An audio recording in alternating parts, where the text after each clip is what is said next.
Hey there. Getting ready for that big hearing tomorrow. Yeah, big one. Well, looks like you've been doing your homework. Trying to. We've got all kinds of stuff here. Legal precedents, articles with the Public Trust Doctrine. Yep. Even some RTI responses. Oh, yeah. Those are interesting. Definitely interested. Kind of a situation with the public pond. Yeah, that's the heart of it. A private builder. Yeah. Maybe some discrepancies in the official story. Sounds familiar. Let's just dive right in. Okay. See what we can figure out to, help you get ready. Sounds good. So it seems like the core of this whole case really revolves around this thing called the Public Trust Doctrine. That's right. What's that all about? Well, essentially it means that the government, they hold certain resources, right? They hold them in trust. Okay. For the public's benefit, Like they're managing it for the people. They're caretakers, exactly. Not just like, this is ours, we can do whatever we want. Yeah, especially when you're talking about vital resources. Like think about water bodies, things that are crucial for the entire community's well-being. Right. Everybody needs water. Exactly. Can't just sell that off. And there's a really important judgment. It's called Hinchlal Tiwari v. Kamaladevi. Hinchlal Tiwari. Back in 2001. Okay. And the Supreme Court, they really emphasized how important it is to preserve ponds. Oh, wow. So this judgment, this could be really helpful for your case. Yeah, it sets a precedent. Okay, so this Hinchlal Tiwari, break it down a little bit more. Sure. What were the key takeaways from that case that would be relevant here? So in that case, the court said, even if a pond is on private land, the government still has a duty to protect it. Interesting. Because, it's for the public good. So private ownership doesn't override the public good. Exactly. The court recognized how valuable these ponds are for the whole community. Yeah. And they said that private ownership doesn't just wipe that away. You can't just ignore the public interest. So this case, it's not just like a technicality. No. You're fighting for the community's right to this pond. Absolutely. Which is tied to their well-being, Their quality of life. Their lives. Exactly. And that brings us to another big thing, Article 21 of the Indian Constitution. Right. So most people think Article 21, right to life.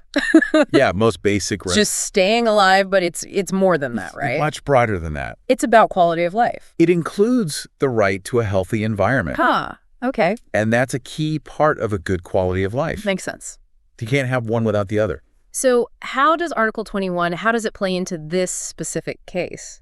Well, think about it this way. Okay. Destroying a pond, it doesn't just disappear. Yeah. It impacts the whole environment around it. Yeah. And that directly affects the community. Okay. Their health, their well-being. So, like, if the pond was important for groundwater recharge. Exactly.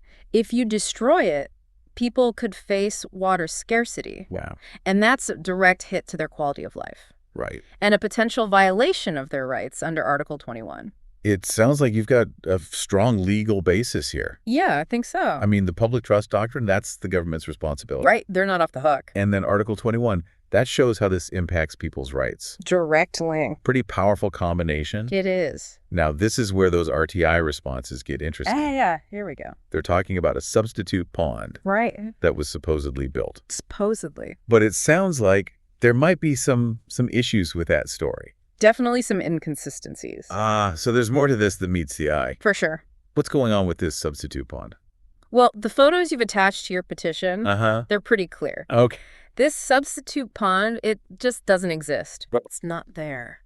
So they're saying they built a new pond. Yeah, that's the official line. But the photos show there's nothing there. Nothing. Wow, that's a pretty big difference. A blatant discrepancy. That's not just like, oh, maybe they built it somewhere else. No.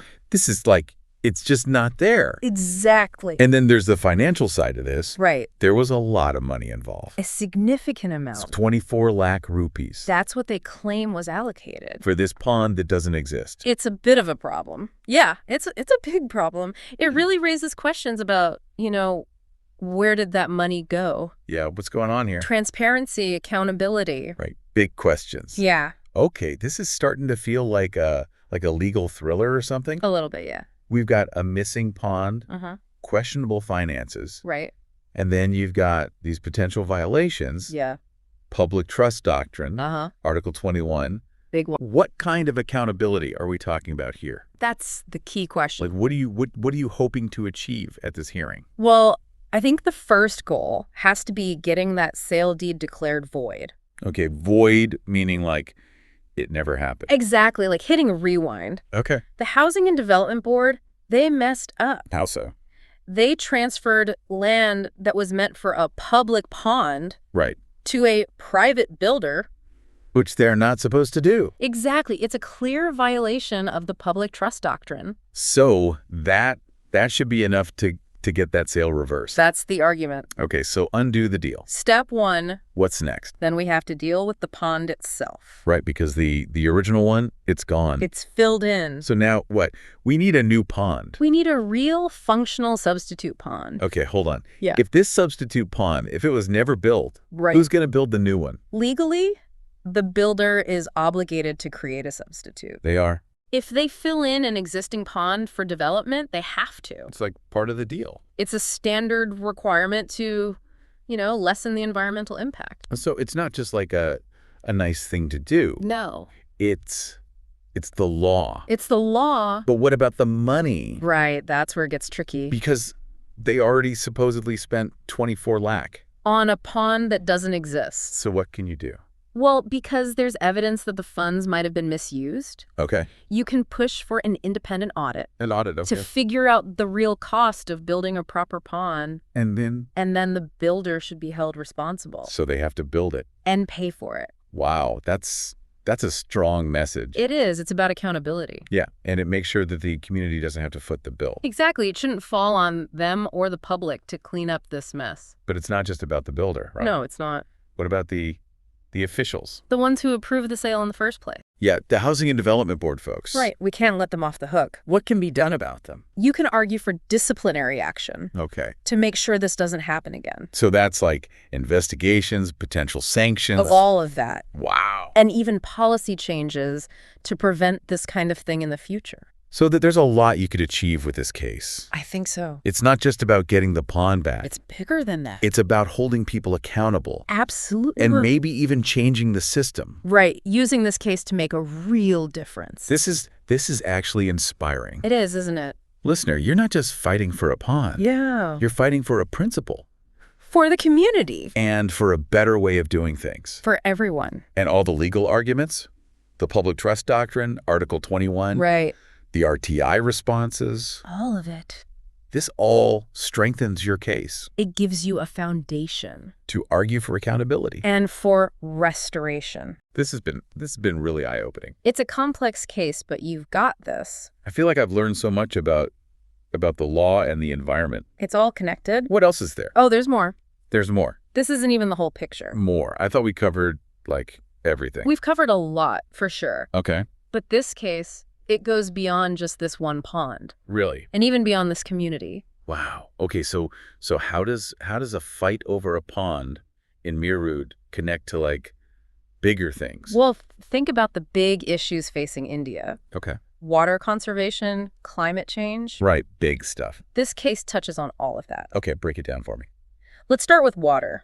Okay. India's facing a lot of water stress. Water stress. Yeah, population growth, urbanization, climate change, it all adds up. Making water scarce. Exactly. And that's where ponds, lakes, wetlands, they all become crucial. Okay. They're part of the water cycle. Right, they help replenish the groundwater. Right. They manage floods, maintain the ecological balance.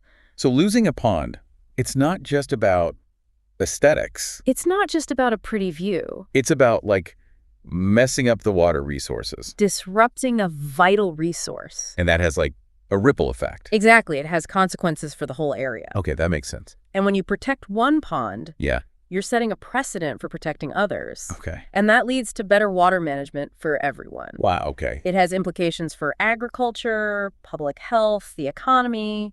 So what about climate change?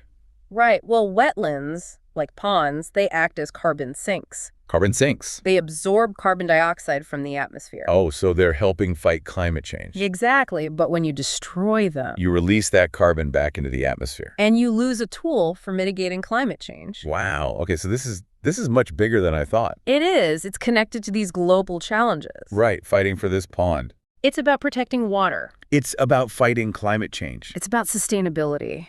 And what about Remember those RTI responses? The ones that showed potential financial misappropriation. Yeah.